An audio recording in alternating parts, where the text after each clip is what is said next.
ICC থেকে বিসিবিকে চিঠি দেওয়া হয়েছে যেখানে লেখা আছে যে যদি বাংলাদেশ ক্রিকেট খেলতে যায় তাহলে মুস্তাফিজকে বাদ দিয়ে টিম গঠন করতে হবে। বলছিলাম কেন বাংলাদেশকে আমাদের মুস্তাফিজকে এত পরিমাণে কেন ভয় পান দাদা আপনারা?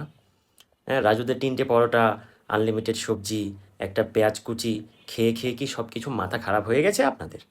মুস্তাফিজ ছাড়া বাংলাদেশ ক্রিকেট টিম এটা কি কল্পনা করা যায়? আবার বলা হচ্ছে যে মুস্তাফিজকে বাদ দিতে হবে এবং ভারতে দর্শক যেন কখনো বাংলাদেশের জার্সি না পড়ে যায়, তাহলে নিরাপত্তার বিঘ্ন ঘটবে। তাহলে আইসিসি কি আঙ্গুল চুষার জন্য দাঁড়িয়ে আছে? তো বাংলাদেশ ক্রিকেট ভক্ত বাংলাদেশের জার্সি না পড়লে কি ভারতীয় জার্সি পড়বে নাকি দাদা মশাই? নাকি আপনারা সেটাই চান? এবং আরেকটা কথা বলা হয়েছে যে নির্বাচনের সময় খেলা সম্ভব না, নির্বাচন হলে বাংলাদেশের সংখ্যা বাড়বে। তো এই ছিল মনে মনে, এখন আইসিসিও কি চাই দেশের নির্বাচন দেরিতে হোক? মানে রাজনীতি এখন শুধুমাত্র বিসিসিআই না, বরং আইসিসি অবধি পৌঁছে গেছে। ভালোই উন্নতি হচ্ছে দাদা মশাই।